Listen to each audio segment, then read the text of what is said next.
Hi. So sorry that I'm 2 minutes late. I could not find the cord to my mic. Still can't find it. So we'll see what this sounds like.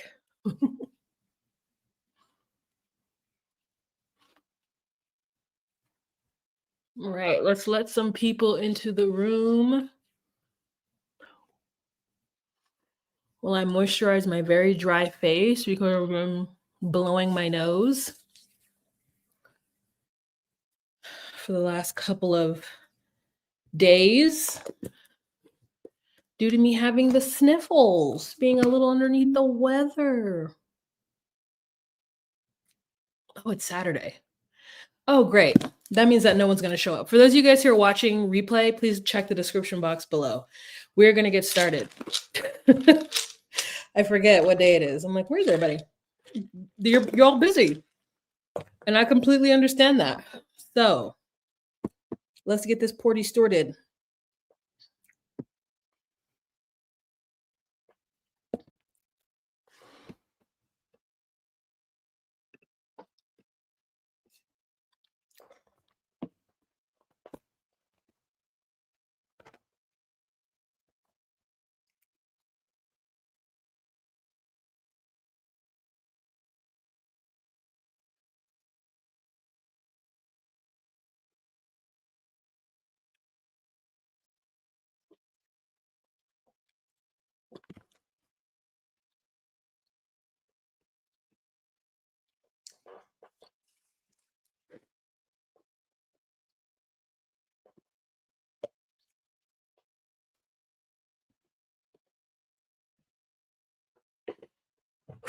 Okay, at 2. Hey guys, it's Wahima, but just call me Wah. Melanated! Welcome to my recap of Seeking Sister Wife. This is season 6, episode 5. This is my wife, and our girlfriend. My name is Wah. I do recaps of relationship reality TV shows such as Love After Lockup, 90 Day Fiancé, Seeking Sister Wife, Love is Blind. So if you are at all interested in that content and you want to support your girl, please go ahead and subscribe to my channel. If while watching this you get the hee ha-has and you want to give your girl a tip, feel free to do so. I'll accept it. Also, this past Wednesday was my birthday, which is why this episode is late. So if you want to give me a little birthday cheer, go on ahead and do so. I'm not going to stop you. There's also a super thanks or a thanks something via YouTube that you can do for the international girlies. Otherwise, let's jump right into this episode. So the first couple that we are going to talk about today, and I don't have a picture of them, are the Davises. Oof. Okay, you guys. So the Davises always bring the type of energy that I personally need for this show.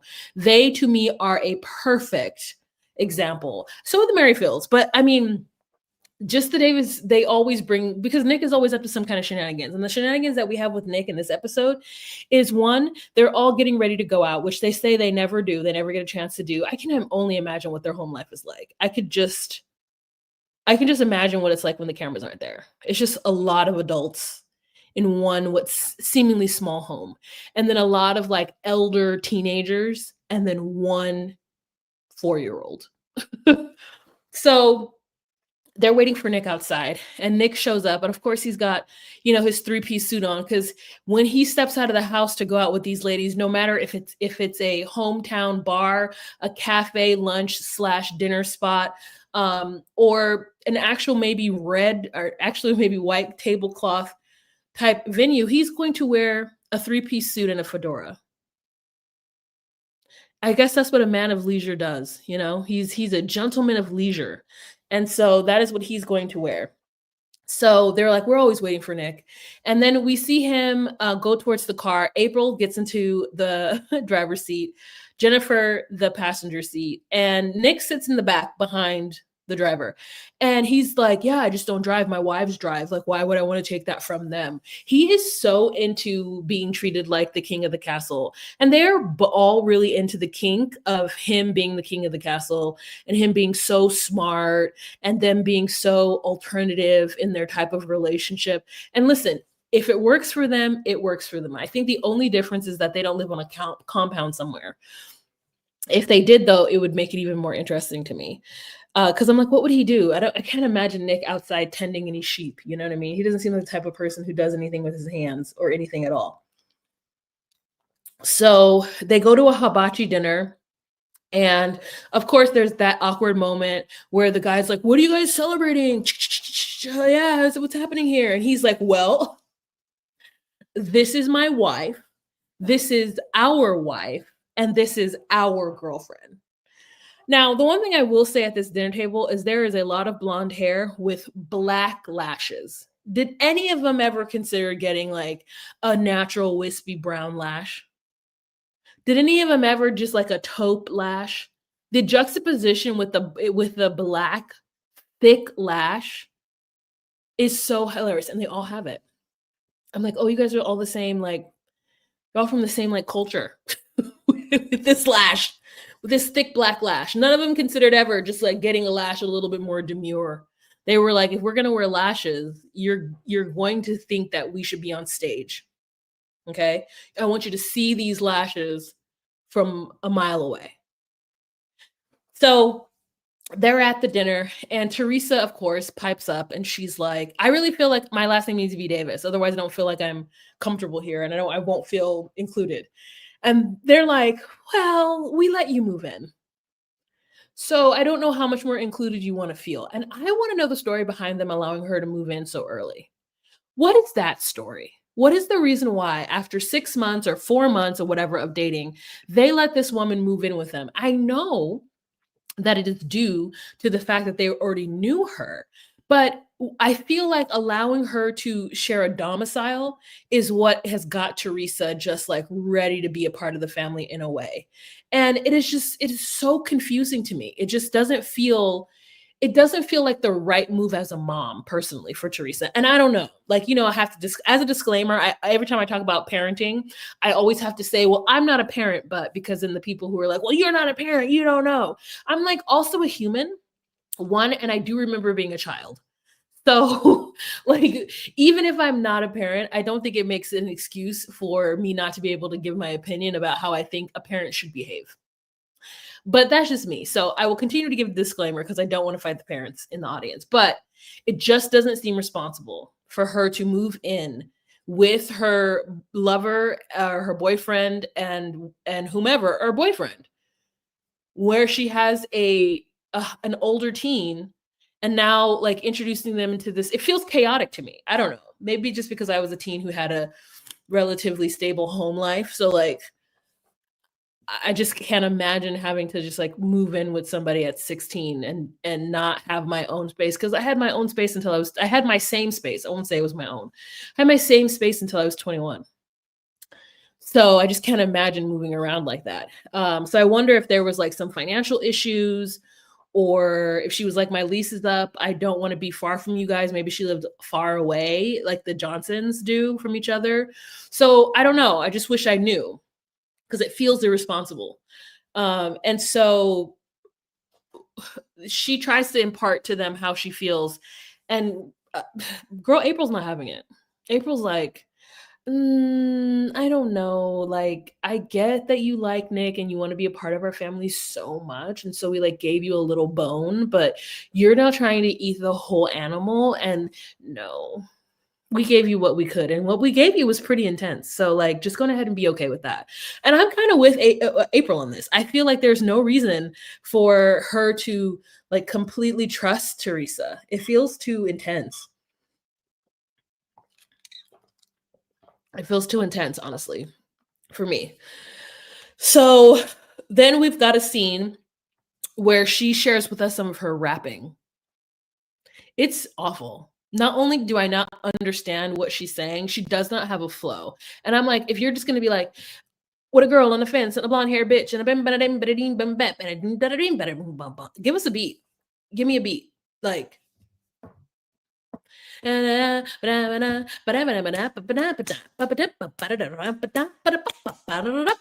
wasn't good at all. It wasn't good at all. And she's like, yeah, I don't know who she said. There was like one name she said that I think I might remember. I feel like, did she say like Rakim?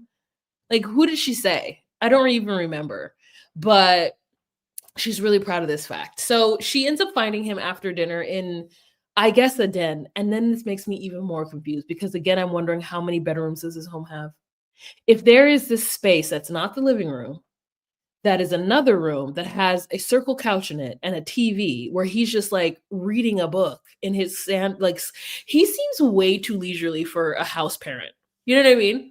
Like I feel like is the leisure that that man has, a female house parent would not have that leisure. They would be up doing something. They'd be washing dishes, laundry, something. Nick is like, oh, I'm just trying to get through this book. Like he doesn't have all day to get through the book. So, anywho, they um she comes in, Teresa, to talk to him, and she's like, I just really want to have your last name. Like, I just really think it's important for the continuity of this relationship for us to have your last name and I won't feel a part of it. And he's like, I'm still just trying to get to know you. I'm trying to like wrap my head around the fact that you want to have sex with me now. And I'm like, Nick, just say you don't like her. I hate to be like, why can't you do the 180? But it's not just been like, it's been 6 months. She's been living with them for 6 months and he's uncomfortable with that. That's the thing that's weird for me. Why'd you let her move in if you're like, hey, I don't know, I didn't know if I could actually get there? Oh, yeah. Yeah. What's her flow is so ridiculous. It was like, it's bad. It was a bad flow too. It's like she started flowing regularly and Ti was like, no, put some stank on it. And she was like, I'm not gonna, these are not hers, this is not her song, but this is the only song I can think of. Yeah, once upon a time not long ago, I was a hoe. And I'm meeting it. It's just like such a weird high, like sound. So weird. April always has those, oh my God, yes. Yes. April always looks very, very tired. If it wasn't for the concealer, girl, I don't know what them raccoon eyes would be looking like. I don't know what they'd be looking like. So she's just all ready to jump in and he's rubbing her feet. And I'm like, there's a lot going on with those feet. So I'm gonna need you to put them away. There's like, it looks like a really thick nail bed. It looks like, layers and layers of polish. There's definitely a bunion happening, maybe one on the other side too. And as somebody who has like toyed with getting bunion surgery, mine aren't even as bad as hers. Like, so who am I to even be thinking about getting rid of them? But woo, I was like, girl, those shoes must kill her. I feel bad. I worked in shoes for a long time, so I've seen many different types of bunions. And what little bunion I have when I wear certain shoes, and there are women who just like tough it out and just break that shoe in, I'm like, baby, you better than me. You are better than me. Because I couldn't. So, anyways, that's it for poor Teresa. She's still begging to be a Davis, and the rest of the Davises are like, no, we've been burned before, and we need time to mourn and build trust again. And I'm like, cool, but then you let her move in, so that's weird.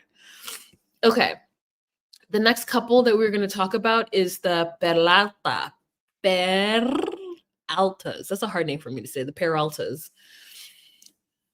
So the Peraltas. Danny really is getting on my nerves. I do not know why she wants to have a sister wife, because she does not want that sister wife to be equal to her. She wants somebody with low self-esteem who does not want equal rights in the home. And Yesel knows that. And he is allowing her to kind of move through her process so that they can come out on the other end. I don't know. Listen, here's what I think it is. I think that he knows that her version of it is not going to work. So he's willing to kind of go through and have misses with different women in order for her to see that she can't demand that this woman doesn't want to have kids, that she can't demand that this woman, either they do a surrogate or this woman gets somebody else's sperm or whatever. She cannot demand that. And she also doesn't want Yesel to sleep with this other person at all. She just wants them to, I guess, be her best friend and a cuddle buddy for him.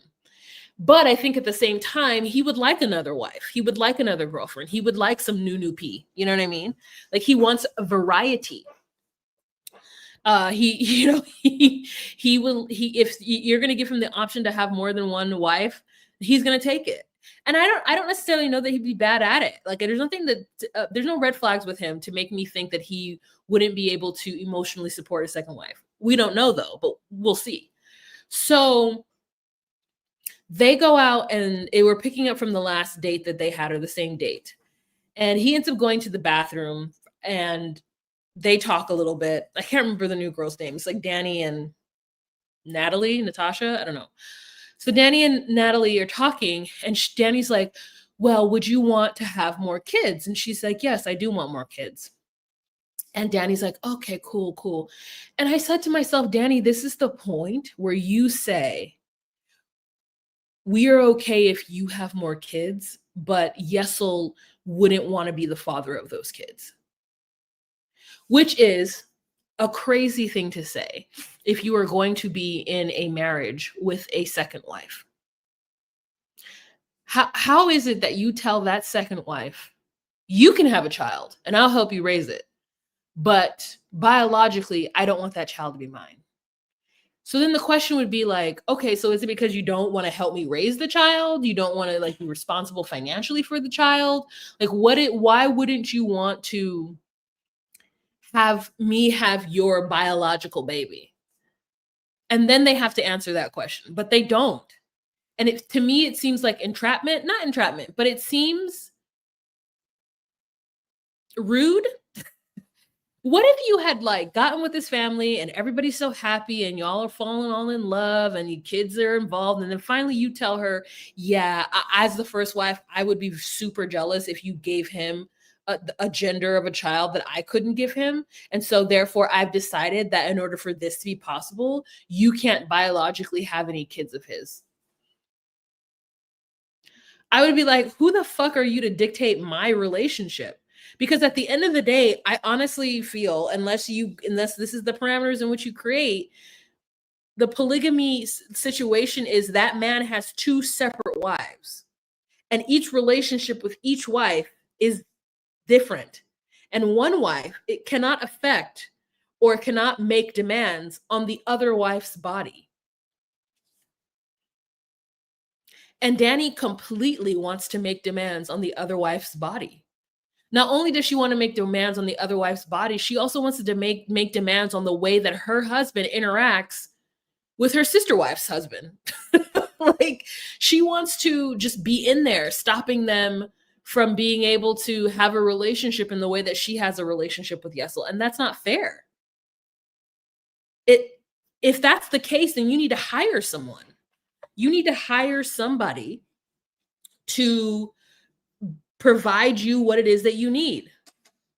She needs to hire a nanny is what she needs to do, or she needs to hire somebody who will also help her nanny, but maybe throw Yesel some sex every now and then.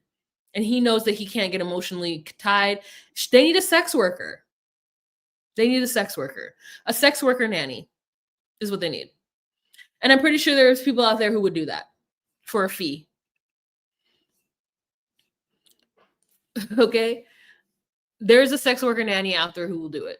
There's a fee, there's a retainer fee of like $3,000 a month.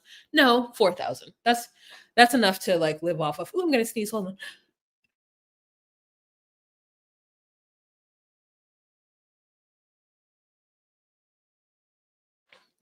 Yeah.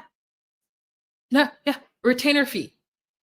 Actually, more than that, because if she's doing housework and shit and she's living there, no, 6,000. Before taxes. I mean after taxes.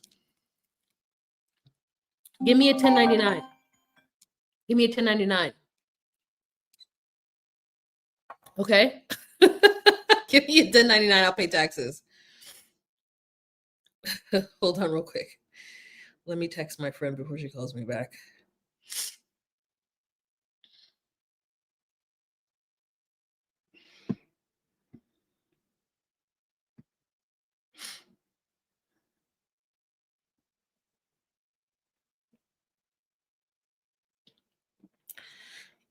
So anyways, we have the scene where Natalie meets one of the children's mother, which, okay, Natalie meets Yessel's ex-girlfriend. And that ex-girlfriend tries to grill Natalie in a way that I found to be inappropriate. The way that she was trying to talk to her is like, what are your intentions? And I thought to myself, that's not the conversation that I should be having with you. You need to have that conversation with the people that you are in relationship with. You and I just need to get to know each other as humans. Don't ask me what my intentions are, because I'm not breaking into this family. This family has asked me to join them. And I don't need your approval, or you don't need to know my whole life story like they do. And if you want that information, then you talk to them and you get the reassurance from them. I thought it was inappropriate. I would not want to be in that kind of situation where I have to go on an interview with his ex-girlfriend. No. Because if Danny weren't involved and this were just a new girlfriend or just a new partner for Yessel, yeah, those people should meet the mother of your children because they're going to be around your child a lot. That makes sense. But in those conversations, does the ex-girlfriend ever go, so what are your intentions with my ex-boyfriend? Like, no. They go, well, do you have kids? Oh, okay, cool. Well, what do you like to do? And like, where do your kids go to school? Like, you have kids, you have conversations surrounding kids and you find out who that person is. And then you have to trust that your ex-partner has chosen wisely. For you to start that off with like, what are your intentions is wild. No, don't ask me what my fucking intentions are. It's none of your business. It's absolutely none of your business. Like, well, my intentions are to maybe once a week have Yessel Shibari wrap me up, and then I want to hang upside down so that all the blood rushes to my head. And then, like, you know what I mean? Like, no, I'm not telling you how I plan on being in this family. Or my intentions are I want to be in a polygamous relationship. It's not an interview. I love Yessel and I want to be in a polygamous relationship and support Danny and your children. And then one day maybe have children of my own with Yessel. That's what I want. Get out of here. So, anyways, it was very, very weird. Okay. The next couple that we are going to talk about are the Johnsons. Okay, so for the Johnsons, let me show you a picture of them before you forget them. Oh no, I saw them. So Matt ends up telling his wife, starts with a J maybe. Matt ends up telling his wife that he's been talking to somebody new. And this new person happens to be somebody that he dated a million years ago. Now, we know that with Danny and Yessel, this didn't work out because Danny's extremely jealous and she doesn't want anyone to know her man more than she knows her man. She wants to know every crevice of his body, and she only wants the other person to know one hand. So with this, Matthew introduces this to his wife, and she's in the kitchen making some chicken. What kind of chicken? I don't know, but he's hungry and he wants to eat it. And she's like, wait a minute, this feels weird. I feel like we should call Shanae and tell her because you shouldn't be dating somebody else. Like, he's like, well, Shanae hasn't texted me back. And she's like, okay, so text her. And he's like, she's like, you're just hurt. How you're behaving right now is really like childish. You're hurt because she hasn't responded to any of your texts yet. So you've decided to jump on the apps and start dating, start talking to somebody new. That's crazy. And he's just like,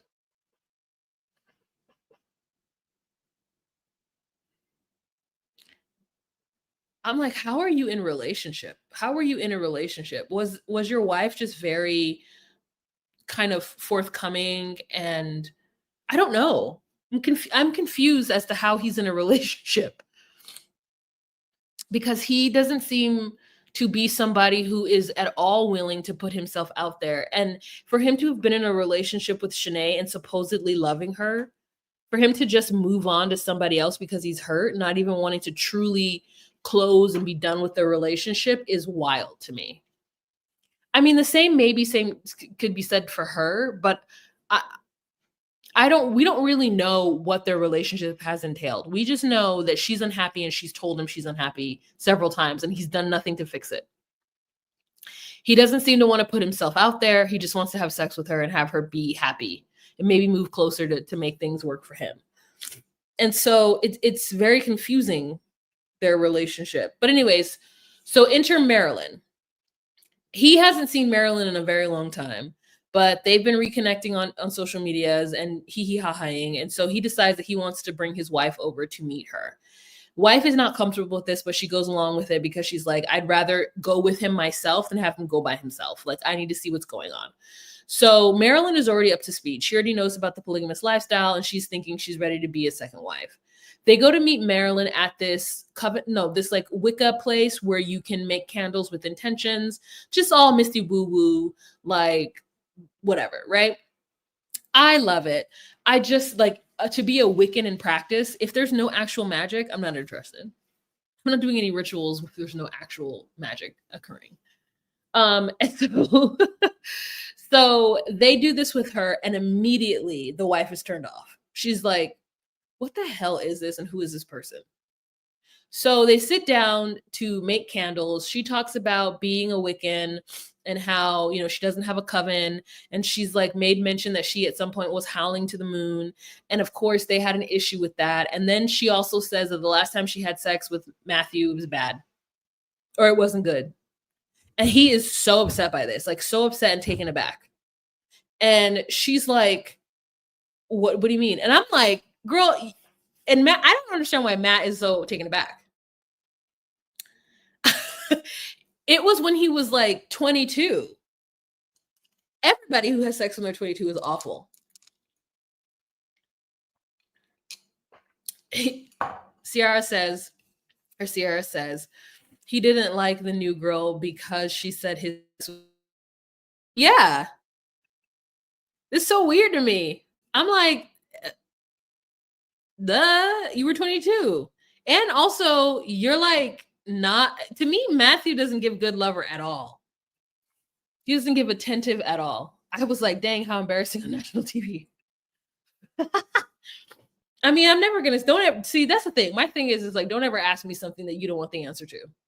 Don't ever ask me something and don't ask me anything that if the answer is no or in a negative light, you would be upset about. Because most likely that is going to be the answer from me. Don't put yourself in that position. It's silly. So at the end of it, they're like, yeah, no. He's like, I don't ever want to see her again. Like he was like, I'm done. And I was like, was it worth it? Was it worth going on the date with this other person with the chances of probably making Shanae upset just so that you could be like, I don't like that person?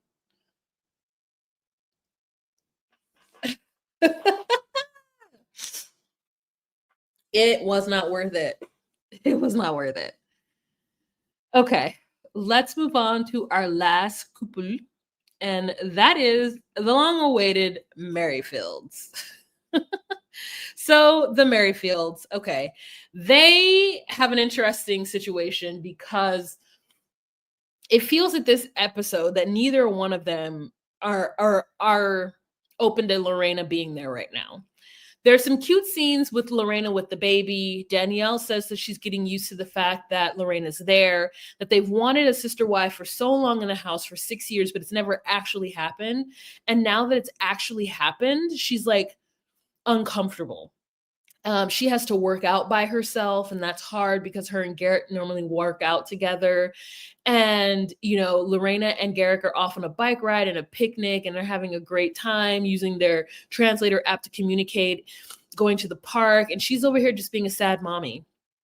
And again, I do not know what this feels like. I do everything by myself. So I don't know what it's like to have someone to do stuff with and then all of a sudden not have them to do it with and feel so upset about it. So she and so then Garrick and Lorena get back or whatever, and they all sit around the table to really kind of have a deep conversation and get into the nitty-gritty of housework and things like that. At least for the time being. They want to kind of set up some kind of parameters. We do have a scene where it shows like Lorena's holding Layla and Danny comes and takes Layla from her. And it feels like, girl, just let her feed that baby. Like, why are you always in the business? So they sit down and talk, and Garrick and Danielle end up just speaking English to each other and laughing. And Lorena's like, what the fuck is happening? Do they not see me here? And I'm going to tell you, I normally don't feel any kind of way when people are speaking in another language next to me, because truthfully, I grew up with that, right? I don't speak Garifuna, but my aunts and uncles and my dad, they would all talk Garifuna around me. And so like hearing a language where I don't understand what people are saying, it doesn't really bother me. But recently I've had that happen. And I'm like, and it was with coworkers, and we're all sitting at the same table. And I'm like, what is the point of you guys speaking in another language to each other right now? Like, is it because you don't want me to be in the conversation? Because that's what it felt like.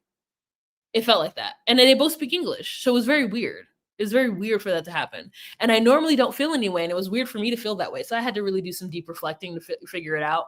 But Lorena's upset because she knows that they know that she doesn't speak English. And they just default started giggling and talking about like changing bed sheets and shit and kept her out of the conversation. And I was so proud of her for speaking up and saying, I don't like this. I'm here in this conversation and I need to know what you guys are talking about. And I thought to myself, why don't they have one kind of way of communicating that is streamlined to where they all understand that they need to speak into the translator app? Also, they haven't learned that the translator app needs you to speak kind of proper English, and they still don't do that. They still like add things that are not plain English. And so I know that Lorena, even when she hears what they're saying, has to just kind of get the gist of the conversation. So because these num-dums don't want Garrick to move around from bed to bed, they then want to go to his room. And so to go to his room, that means that Garrick is going to have to change his sheets every night. And the truth is he's not going to do that. The new wife coming in, I guess, is going to have to change the sheets every single night. And I'm like, oh no. And I think it's because they don't want to sleep in it's like, do Lorena and Danielle hate each other so much that they don't want to sleep in each other's like skin shed? Or is it because they're worried about sleeping in each other's sex bed? So go ahead and change the sheets. And the way they talk about it is like they don't have a lot of extra sheets. And I was like, well, go ahead and invest with more sheets. You should have 10 sets if you're doing all them sheet changings. Because they're going to keep running out if you got to wash them every day. Garrett should just jump around from room to room. And they're like, oh, maybe every other room. I was like, this is so dumb. It's such a dumb conversation. This is such a dumb conversation. I do love the fact that Lorena was like, oh, I'm also so tired from last night because he was blowing my back out that it's hard for me to have this conversation right now. And I wonder if Danielle was like, oh, ooh.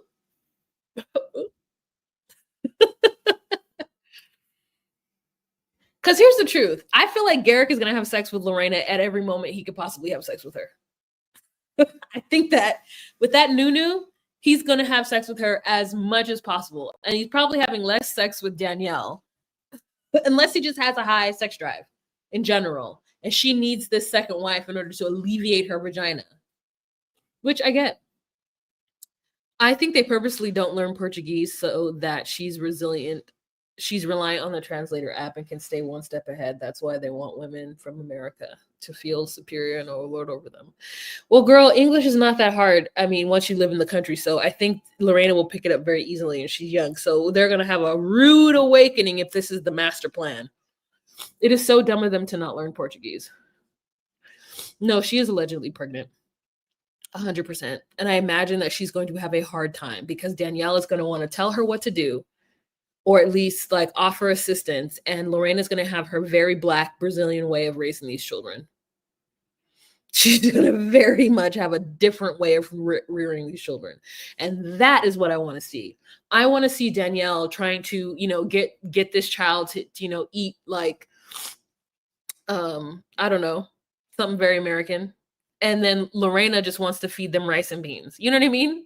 Like, they're like, here's the Gerber baby food. And she's like, well, here's just a mashed banana and some rice and beans mashed. I don't need Gerber baby food. Thanks. I'm good. Oh, yeah. Here's this. No, I don't need that. I'm good doing it this way. Well, that's the end of the episode, you guys. Thank you so much for joining me. I'm excited for the next episode. I almost feel like Seeking Sister Wife could be a little bit longer if they wanted to. If they wanted to give me more, I could take more. I could take it. I hope she does and cusses them out. Yeah, absolutely. All right, you guys, thank you so much for joining me. Sorry for the snuffleupagus. Let me see. Was there any thingy things? Nope. All right. Well, thank you so much for joining. You guys have a fantastic evening. I'm going to be going live in about an hour to talk about Love is Blind. I got to go finish watching it. So you guys have a fantastic evening. Remember to be you, be true, and find your place. Bye. Jump in the line, rock your body.